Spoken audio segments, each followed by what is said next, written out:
January 17, 1942. The North Atlantic is a gray expanse of ice-choked waves and biting wind. Darkness presses down, but the convoy stretches for miles, a fragile chain of cargo ships carrying vital supplies to Britain. Every steel hull creaks under the weight of goods that might decide the war. Somewhere beneath the rolling swells, U-boat propellers churn silently.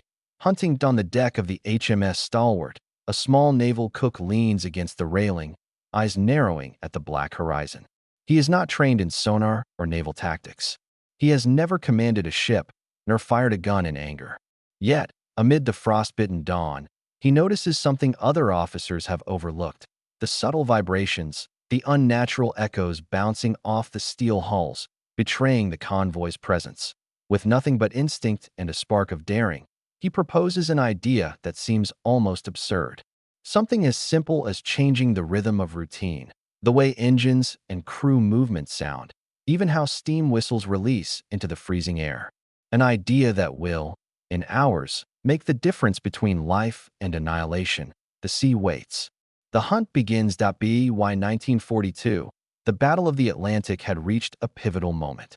German U-boats, the wolves of the Atlantic, prowled the sea lanes with lethal precision. Their goal was straightforward yet devastating: cut Britain off from vital supplies. Food, ammunition, fuel, and raw materials all depended on merchant convoys crossing thousands of miles of storm-tossed ocean. A single successful U-boat strike could ripple across the war effort, affecting soldiers on the front, civilians at home, and the industrial machinery of nations. The Allies had quickly realized that unescorted merchant ships were easy prey. Convoy systems, first used in World War I, were reinstated and refined. Groups of cargo ships would travel together under the protection of warships, equipped with depth charges, sonar, and radar when available. Escort vessels, destroyers, corvettes, and frigates formed a protective barrier around the merchant vessels. These convoys followed strict schedules and precise routes. Yet the vast Atlantic offered U-boats cover and freedom to strike. Technology was advancing rapidly, but not without limits. ASTIC, the early sonar system, allowed escorts to detect submerged submarines, but only at short ranges and with significant blind spots. Hydrophones could pick up the faint hum of a distant propeller, but they were highly sensitive to environmental noise. Wind, waves, and the constant vibration of the convoy itself could mask a submarine's approach. The human element remained critical. Lookouts scanned the horizon through binoculars, radar operators interpreted blips on screens, and radio operators transmitted coded reports back to command. Yet, even the best-trained sailors could miss a submarine lurking below the surface, waiting for the perfect moment to strike. German tactics had evolved as well. Karl Donitz, commander of the U-boat fleet, had perfected the wolf pack strategy: submarines hunting in coordinated groups, attacking convoys at night and in poor weather. They exploited every weakness: predictable convoy routes, gaps in escort coverage, and the slightest lapse in vigilance. Each wolf pack could include 5 to 20 U-boats, their captains trained to observe, communicate, and strike with deadly synchronization. Convoys faced simultaneous attacks from multiple angles, a nightmare scenario for any escort commander. Amid this tension, ordinary sailors carried extraordinary burdens. Merchant crews, often civilians, faced freezing decks, exploding depth charges, and the constant fear of torpedoes slicing through the hull. Naval personnel worked in shifts, scanning the horizon, managing engines, and coordinating defensive maneuvers. Every creak of steel, every distant echo in the water could signal the presence of the enemy. Survival depended not just on technology or numbers, but on observation, judgment, and quick improvisation. The North Atlantic itself was an adversary. Storms could rise without warning, waves taller than the ships themselves, wind tearing at rigging and decks. Ice would coat the superstructure, making movement treacherous and threatening to disable equipment. Darkness lasted for long hours in winter, reducing visibility to near zero. And in the silence, the low-frequency hum of a convoy could travel underwater, carrying clues to a lurking U-boat. Every sound became a potential beacon, every vibration a trail leading to disaster. It was in this environment that innovation often arose in unexpected places. Official naval doctrine was rigid, and yet necessity bred improvisation. Even minor adjustments, a different engine throttle, a rearranged cargo hold, or a slight change in the ship's routine, could have profound effects on acoustic signatures. Naval cooks, engineers, and deckhands began noticing patterns that officers might dismiss. How crew movement, boiler operation, or exhaust steam could carry underwater. Their observations, often recorded informally or dismissed as anecdotal, became vital pieces in a larger puzzle. The stakes were global. By early 1942, U-boats had sunk hundreds of Allied ships, and Britain faced critical shortages. Every convoy crossing was a gamble. The Allies scrambled for solutions: improved sonar, air patrols, escort carriers, and better coordination with intelligence networks like Ultra, which decoded German communications. But even with these measures, the Atlantic remained a deadly chessboard. One small misstep, one undetected submarine, could turn the ocean into a graveyard. In the midst of this, the idea of using unconventional insights from someone outside the chain of command to influence convoy stealth began to take shape. Observing vibrations, timing crew movements, and adjusting seemingly mundane routines became more than mere housekeeping. They became tools of survival. And on one icy morning in January, a naval cook would propose a measure so simple, yet so audacious, that it would alter the fate of an entire convoy. The tension between rigid military protocol and the unpredictable ingenuity of individuals set the stage for what was about to unfold. One man's observation, born of daily routine and instinct, would intersect with the broader technological and tactical struggles of the Battle of the Atlantic. By early 1942, the Allied convoy system had become the lifeline of Britain, yet each crossing remained a perilous gamble. Convoy HX 168, for instance, had departed Halifax in January 1942, carrying fuel, ammunition, and food bound for Liverpool. Its formation stretched over several miles, merchant ships trailing one another in neat columns, each escorted by a handful of destroyers and corvettes. To the untrained eye, it was a disciplined procession of steel, but beneath the surface, it was a vulnerable target that U-boats had grown adept at exploiting every vulnerability. They studied convoy formations, noting how noise from engine vibrations, crew movement, and even routine boiler operations could betray the presence of a ship before it became visible above water. Captains of the wolf packs often relied on hydrophone readings to detect these subtle acoustic signatures. Once a convoy was located, they communicated silently through encrypted radio messages, coordinating attacks to strike simultaneously from multiple directions. In many cases, the difference between life and death for a merchant vessel lay in a matter of minutes.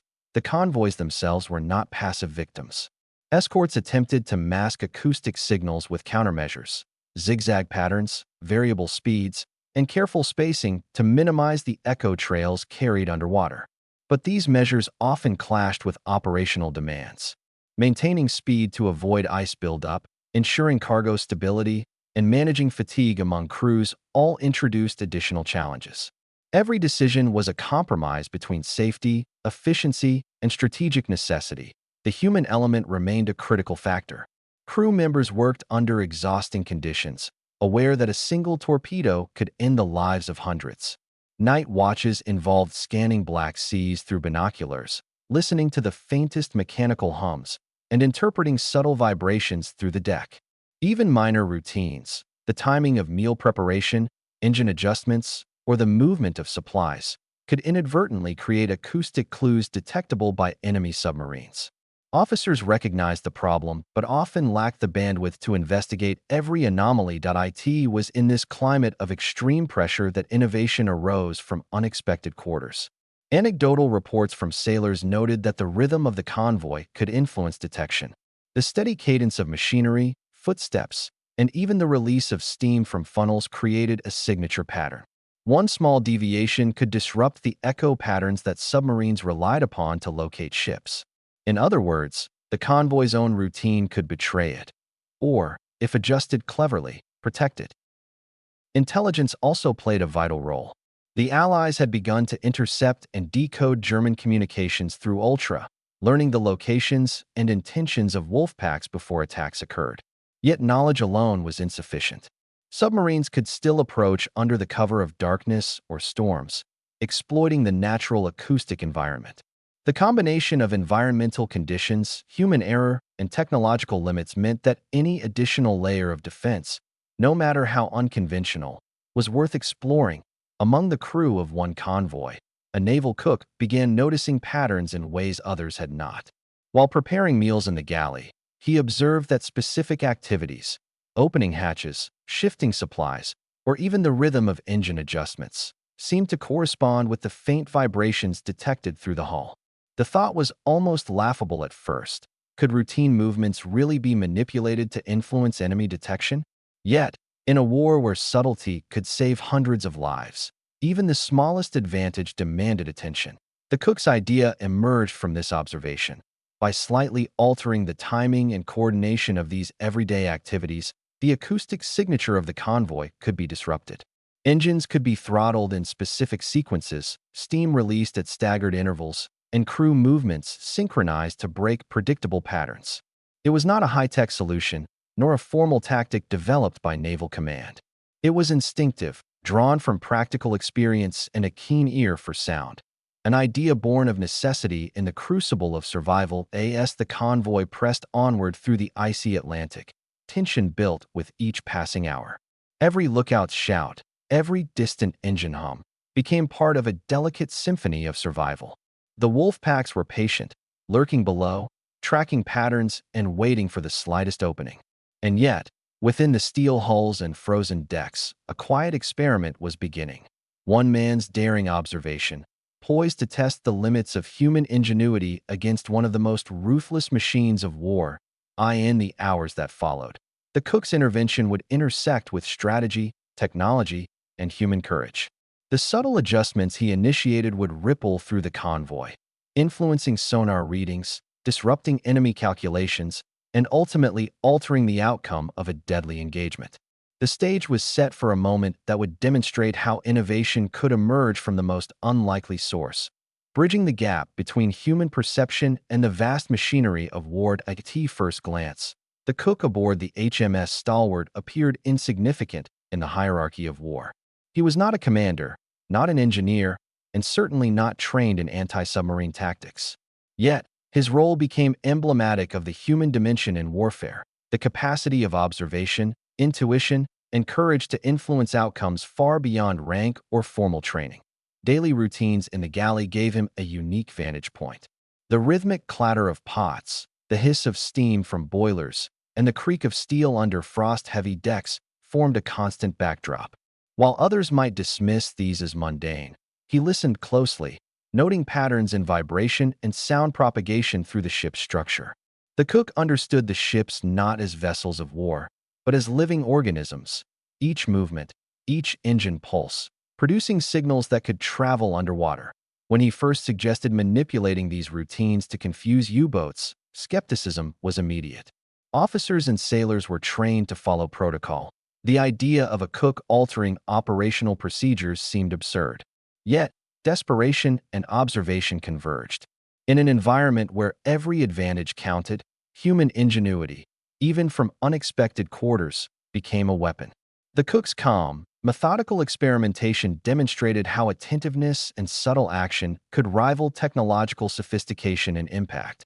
Tactical angle. From a tactical perspective, convoys operated under intense constraints. Ships traveled in tight columns, following strict schedules to maintain order and minimize collisions in rough seas. Escorts were tasked with detection and defense, but their effectiveness depended on both technology and human judgment. The Wolfpack strategy of the German U-boats exploited the predictability of these formations, relying on observation and coordinated attacks. The cook's idea directly interfaced with these tactical vulnerabilities. By staggering the timing of routine operations, engine adjustments, steam releases, and crew movements, the convoy could create a more erratic acoustic profile. This, in effect, complicated the U-boat's calculations, making it harder to determine speed, spacing, and precise locations of individual vessels. Escorts, though unaware of the subtle adjustments at first, benefited from the reduced clarity in enemy sonar readings. In practice, This tactical innovation required careful orchestration. Each adjustment had to be minor enough not to disrupt the convoy's movement or operational efficiency, yet sufficient to generate measurable changes in underwater acoustic signatures. Over time, the method became a quasi-standard procedure within that convoy, blending human intuition with tactical necessity. The result was a stealthier, more resilient formation that forced enemy commanders to second-guess their attack strategies. Technological angle technology was both an ally and an adversary in the Atlantic theater. Aztec sonar had revolutionized anti-submarine warfare, allowing escorts to detect submerged threats. Hydrophones enabled passive listening, picking up faint propeller hums over great distances. Yet all these systems had limitations. Environmental noise, wind, waves, and the convoy's own mechanical vibrations could mask or distort signals. U-boats exploited these blind spots. Understanding that the ocean itself could be an accomplice, the Cook's contribution interacted with this technological landscape in subtle but profound ways. By modifying shipboard rhythms, the convoy effectively introduced noise into the acoustic environment. Aztec operators experienced fluctuating readings. Hydrophone reports became less precise.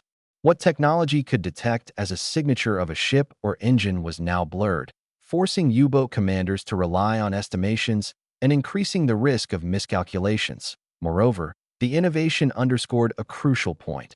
Technology alone was insufficient. Human observation, understanding, and adaptive ingenuity could augment machines, turning limitations into advantages. The interplay between man and mechanism created a dynamic system, where the smallest adjustment could ripple through sonar readings, masking an entire convoy from an unseen hunter beneath the waves. The naval officers in charge of convoy operations faced impossible responsibilities. Commanding hundreds of crewmen across a chain of steel vessels in the North Atlantic demanded constant vigilance, strategic foresight, and rapid decision-making. Every choice carried immediate consequences. A miscalculation could allow a U-boat to slip through, sending ships to the bottom and men to the freezing sea. In this environment, the idea of a Cook influencing operational patterns challenged conventional authority. Initially, officers were skeptical, concerned that improvisation could disrupt strict procedures critical to convoy safety. Yet, effective leadership also meant recognizing valuable insights wherever they originated. Commanders who were willing to listen, observe, and test unconventional measures demonstrated adaptability, a quality that proved as decisive as firepower. The subtle interventions orchestrated by the Cook were carefully integrated under officer supervision. Leadership had to balance formal tactics with human ingenuity, ensuring that every adjustment enhanced, rather than compromised, convoy integrity. This dynamic highlights a key wartime truth. Authority does not always reside with rank alone. In moments of crisis, leadership includes the ability to harness the talents and observations of the entire crew, transforming a single insight into a strategic advantage. Enemy angle. From the perspective of the German U-boat commanders, the Atlantic was a vast hunting ground, but one fraught with uncertainty. Skilled in the art of deception, they relied on hydrophones, periscope observations, and intelligence reports to locate convoys. Wolfpack operations demanded precision, coordinated attacks from multiple directions, synchronized timing, and an intimate understanding of the target's movements. Any misstep could expose the submarine to counterattack or wasted torpedoes. The introduction of irregular acoustic signatures from the convoy disrupted this carefully calculated approach. Propeller sounds were no longer consistent, boiler hisses varied, and crew movements became unpredictable. For the U-boat, a previously identifiable convoy now resembled an array of shifting targets, complicating detection and targeting. Commanders had to make rapid decisions with incomplete information, often relying on estimates rather than precise data. This small innovation, imperceptible to most of the crew yet significant in its effect, forced U-boats to operate with heightened caution. Torpedo salvos were delayed, attacks were aborted, and some submarines were forced to disengage entirely. The enemy's technological and tactical advantages were neutralized, not by new weapons, but by the ingenuity of a single individual observing and manipulating the environment. Moral/innovation angle. The story of the Cook reflects a larger theme. the power of ingenuity arising under pressure. In a theater dominated by machines, algorithms, and rigid protocol, the human mind proved capable of introducing unpredictable solutions. War is often measured in strategy, firepower, and technology, but small acts of creativity, born of observation, intuition, and daring, can shift outcomes in profound ways. This moral lesson resonates beyond the battlefield. It underscores the importance of recognizing contributions from unexpected quarters, valuing insight over hierarchy, and understanding that human adaptability can complement, enhance, or even surpass technological systems. The Cook's experiment also highlights an enduring truth of innovation. Solutions do not always require invention of new tools. Sometimes, they emerge from observing existing systems and adjusting the human element within them. The integration of this innovation into convoy operations was subtle yet effective. It did not replace sonar, radar, or escort tactics. It enhanced them. By leveraging human perception and creativity, the crew added a layer of resilience against the ever-present U-boat threat. This synergy between human ingenuity, leadership, and tactical execution transformed a vulnerable convoy into a more elusive, safer formation. February 2nd, 1942. The convoy, now well into the North Atlantic, hundreds of miles from the safety of port, faced a night cloaked in freezing fog. Visibility was near zero, and the wind sliced across steel decks, rattling rigging and sending spray over watchful eyes. Every officer and sailor knew that somewhere beneath the surface, German U-boats were hunting. The wolf packs had learned the convoy's approximate route, and their periscope lenses probed the dark waters, scanning for movement on the HMS Stalwart. The Cook moved deliberately, executing a carefully observed routine. Steam was released in irregular intervals from the boilers, disrupting the steady hum that could be detected by hydrophones. Engine throttles were adjusted in sequences designed to mask propulsion noise. Even the clatter of dishes and footsteps in the galley was timed to break rhythmic patterns. It was a silent, invisible choreography, a subtle dance against an unseen predator. A T-217 sonar operators aboard the lead escort detected faint echoes that suggested a submerged contact. Normally, these pings would allow a destroyer to triangulate the U-boat's position. But tonight, the readings were inconsistent. The U-boat's target appeared to shift erratically, as if moving unpredictably across the ocean. The captain of the lead destroyer frowned at the screen, cross-referencing with hydrophone reports. Every indicator was ambiguous. Nothing matched previous encounters. Meanwhile, the U-boat commander, Captain Lieutenant Hans Richter of U-112, peered through his periscope. He had tracked this convoy for hours, confident in his calculations. Torpedo tubes were prepped, and the crew awaited the signal for a coordinated strike. But something was wrong. The convoy's acoustic signature was erratic. Hydrophone readings conflicted with periscope estimates. The ships did not respond in predictable patterns. Their movement and engine noise no longer matched the steady rhythm expected. Richter's confidence faltered. Calculations that would normally allow for precise targeting now became a gamble. Back on the convoy, small adjustments continued unnoticed by most of the crew. Officers walked decks, reviewing formation positions, while sailors went about routine tasks. The human eye and ear were doing what sonar alone could not, actively manipulating the acoustic environment. The cook had become, in essence, a conductor, orchestrating sound and movement to mask the convoy's presence. Each minor action, a delayed hatch opening, a staggered supply shift, compounded the confusion beneath the waves. The first torpedo launch was attempted at 2:45. The U-boat fired at a vessel in the center column, calculating speed and heading from previous observations. The torpedo ran wide. Another salvo followed 3 minutes later, targeting a different ship. Again, the weapon missed by meters, guided astray by irregular vibrations and disrupted hydrophone readings. Crewmen on the targeted ships barely noticed the near misses. To them, it was simply another stormy, chaotic night. Yet, underwater, the hunter had become disoriented. Every passing minute amplified tension. Captains of escorts communicated silently via signal lights, attempting to coordinate maneuvers.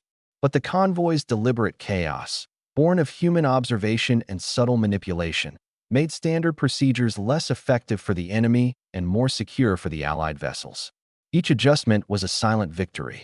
A single miscalculation by a U-boat could end in catastrophic loss. Tonight, the deckhands and the cook were rewriting those odds that by 3:30, the U-boat fleet reassessed their approach. Torpedoes remained unlaunched or had failed to strike. Hydrophone readings were inconsistent, periscope scans yielded ambiguous results, and the faint echoes of ship vibrations offered no reliable targeting data. The Wolf Pack, trained to operate with ruthless efficiency, found itself uncertain and vulnerable. The innovation of a single cook, manipulating the rhythm of a convoy, had created a defensive advantage invisible to technology, imperceptible to the naked eye, yet decisive in effect as the hours dragged on. The North Atlantic night seemed endless. Waves towered and crashed over bow and deck alike, yet within the convoy, a fragile rhythm persisted, one deliberately broken, recalibrated by the cook's silent orchestration. At 4:05, another U-boat attempted to intercept a ship in the rear column. Its captain fired a torpedo with precise calculations, relying on prior experience and standard sonar cues. Once again, the weapon failed to strike its target. Below the surface, frustration rippled through the Wolf Pack. Captain Lieutenant Richter's confidence waned. Hydrophones emitted inconsistent readings. Astic signals bounced ambiguously against the rolling hulls. Every ship in the convoy now seemed to move unpredictably, a ghostly formation eluding the hunter's instruments. Orders were exchanged in clipped tones over radio, adjustments made in vain. What had been expected as a routine engagement had transformed into an exercise in uncertainty. On deck, officers finally began to notice patterns. The staggered engine adjustments, the irregular steam releases, the small deviations in crew movement, all coordinated with near imperceptible precision, were having measurable effects. The convoy was surviving in spite of itself, guided by an insight that could have been dismissed as trivial. The cook's intervention was now validated. Human observation and ingenuity had altered the tactical landscape. Even without a single new weapon. By dawn, the U-boat commanders made a critical decision. The convoy remained largely intact. Only minor damage was reported, a near miss that rattled cargo and shook nerves, but caused no loss of life. The Wolf Pack withdrew, regrouping to seek other, more predictable targets. For the Allied convoy, relief was palpable but tempered by exhaustion. Hundreds of lives and thousands of tons of vital supplies had been preserved, a triumph as much of perception and adaptation as of firepower. Reports filed after the engagement highlighted unusual anomalies in sonar readings and hydrophone logs. Officers recorded the irregular patterns, puzzled by their effectiveness. It took time before the subtle role of the cook was recognized, his observations elevated from anecdote to documented contribution. Yet for that convoy, during that perilous night, the difference between survival and catastrophe had hinged not on technology alone, nor on superior numbers, but on the deliberate orchestration of human insight within the mechanical and natural environment of the Atlantic. The implications of this encounter rippled through naval circles. Convoy procedures were reviewed, acoustic patterns studied, and the potential for manipulating routine became a legitimate tactic. The North Atlantic remained unforgiving, but this engagement proved that small, intelligent interventions could significantly disrupt the most sophisticated enemy strategies. Officers, engineers, and sailors began to appreciate the broader lesson. Warfare was not just a matter of firepower, speed, or numbers. Adaptability, observation, and creativity could tip the balance in life-or-death situations. In those pre-dawn hours, the convoy reached a fragile equilibrium. Ships continued to cut through the dark waves. Engines throttled in calculated irregularities, crew movements timed with intent. Below, the ocean remained a hunting ground, but the hunter had been forced into uncertainty. The moment crystallized a timeless truth of conflict. Victory often rests on the unpredictable, the human, the ingenious, on the subtle adjustments that cannot be quantified but are deeply felt in the outcome. And as the first pale light of morning illuminated frozen decks, the reality became undeniable. One man's insight, born of routine observation and quiet daring, had protected hundreds of lives and preserved a lifeline critical to the Allied war effort. From that point forward, The principles of acoustic disruption, human awareness, and improvisation would echo through convoy operations for the remainder of the Battle of the Atlantic. By mid-morning, the convoy had weathered the night. The Atlantic, still churning and gray, bore silent witness to what had occurred beneath its surface. Officers and sailors moved across frost-coated decks, inspecting cargo, checking hulls, and logging the night's events. Relief mingled with exhaustion. A convoy that could have been decimated had instead suffered only minor scrapes. Lives had been preserved, and critical supplies remained secure. Official reports filed by escort commanders highlighted unusual anomalies. Sonar readings had fluctuated unpredictably. Hydrophone operators had noted inconsistent acoustic patterns, and U-boat engagements had been largely ineffective. The convoy displayed irregular acoustic signatures, complicating enemy targeting, one officer recorded. Exact cause undetermined at present. At first, the contribution of the cook was invisible on paper. In naval bureaucracy, an enlisted cook did not typically alter convoy procedures, and yet the operational impact was undeniable. Recognition began quietly. Senior officers, reviewing logs and debriefs, pieced together how subtle adjustments, staggered engine throttles, irregular steam releases, and deliberate variations in crew movement had created acoustic confusion. The cook's observations, originally met with skepticism, were validated through analysis. Engineers calculated how slight variations in machinery timing could propagate through the hull, masking signals that U-boats relied upon. Tactical officers began to incorporate these findings into standard operational assessments, acknowledging the significance of human observation in addition to technology. The convoy itself continued to its destination, each ship maintaining its staggered rhythm. The morale of the crew, already high from surviving the night, was buoyed by a growing awareness that their efforts, even seemingly minor ones, had tangible impact. Sailors began to respect the nuances of routine, understanding that every action, no matter how mundane, contributed to the survival of hundreds. The cook, previously unnoticed beyond the galley, became a quiet symbol of ingenuity under pressure. Meanwhile, intelligence assessments reflected broader implications. Intercepted German communications confirmed that the U-boat Wolfpack had experienced difficulties. Commands were delayed, attacks were aborted, and several submarines disengaged entirely. Analysts noted that convoy noise patterns had created uncertainty, forcing enemy commanders into cautious decisions that reduced operational efficiency. The incident underscored an emerging truth.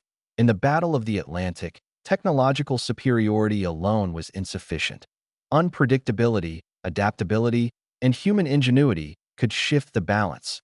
Naval logs from other convoys began referencing acoustic anomalies and unpredictable ship movements as factors in survival.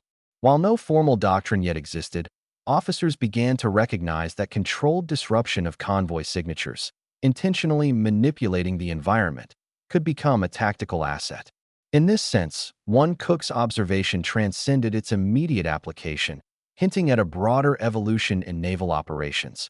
The recognition that ingenuity could reside in any rank, any role, and even in the routines of daily life aboard a ship. The immediate aftermath also revealed a subtle psychological effect. Crew members, now aware of the cook's intervention, approached their tasks with heightened attention. Every hatch opening, boiler adjustment, and deck movement was no longer just routine. It was an act with strategic consequence. This heightened awareness improved overall coordination and vigilance, indirectly enhancing convoy defense beyond acoustic measures. In these quiet hours after the night's engagement, it became clear that the Battle of the Atlantic was not solely a contest of machines and firepower. Human perception, observation, and innovation had carved a space where a single individual could alter the course of events. The survival of the convoy, the preservation of vital supplies, and the disruption of the U-boat attack were all a testament to the unforeseen power of creativity in warfare. The weeks following the engagement saw careful analysis at higher naval command.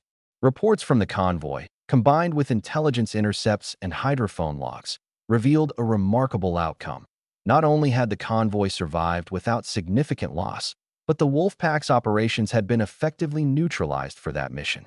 Officers in command began to note that subtle disruptions to acoustic signatures could have outsized effects on U-boat efficiency. What had once been considered trivial, a cook adjusting routines or timing boiler steam releases, was now recognized as an actionable component of anti-submarine strategy. Allied naval strategists began to incorporate these insights into broader convoy doctrine. Acoustic disruption, once an informal, anecdotal tactic, gained legitimacy. Training programs started to emphasize the importance of human awareness of ship noises and routine patterns, encouraging crew members to understand how seemingly mundane actions could influence detection. The contribution of enlisted personnel, previously confined to support roles, was increasingly seen as a critical variable in operational effectiveness. The U-boat fleet, in contrast, faced a new challenge. Captain Lieutenant Richter and other commanders reported difficulties in targeting convoys where acoustic patterns were irregular or unpredictable. Wolfpack attacks, previously precise and coordinated, became riskier and less effective. The psychological burden on submariners grew. Uncertainty beneath the waves eroded confidence, delayed decision-making, and increased operational stress. For the first time, the predictable efficiency of German submarine attacks was being disrupted not by new weapons or air patrols, but by human ingenuity. Casualty reports, operational logs, and declassified intelligence underscore the strategic significance. While the convoy avoided loss on that particular voyage, the broader implication was profound. Allied forces recognized that unconventional thinking could create tactical advantages even against technologically sophisticated enemies. Analysts began cataloging instances where minor procedural adjustments led to measurable improvements in convoy survivability, creating a template for future operations across the Atlantic. Recognition for the cook was initially informal, shared in whispers among crew and officers. Yet over time, his observations were documented, studied, and incorporated into naval manuals. This subtle acknowledgement of human innovation emphasized a larger truth. Warfare is not determined solely by machines, technology, or formal strategy. It is equally shaped by perception, creativity, and the ability of individuals to observe, adapt, and act decisively under pressure. The psychological impact on the crew was equally important. Sailors who survived the engagement with renewed awareness of their own influence felt a strengthened sense of agency. Confidence grew in the idea that skill, observation, and attention to detail could tip the balance between life and death. Across the Atlantic, as convoys adopted similar tactics, morale improved incrementally, reinforcing the notion that human ingenuity could complement machinery and firepower in tangible, measurable ways. By the summer of 1942, these lessons had begun to ripple through naval operations. Escort commanders trained their crews to monitor and manipulate acoustic signatures, while engineers and officers collaborated to refine mechanical adjustments that would amplify the effect. The integration of human observation into tactical doctrine marked a subtle but important evolution in convoy defense, one that highlighted the unpredictable and invaluable role of ingenuity in warfare. In retrospect, the survival of that convoy and the effectiveness of the acoustic disruption techniques demonstrated that victory in the Battle of the Atlantic depended not only on ships, weapons, or numbers, but on the human mind's capacity to perceive, innovate, and intervene.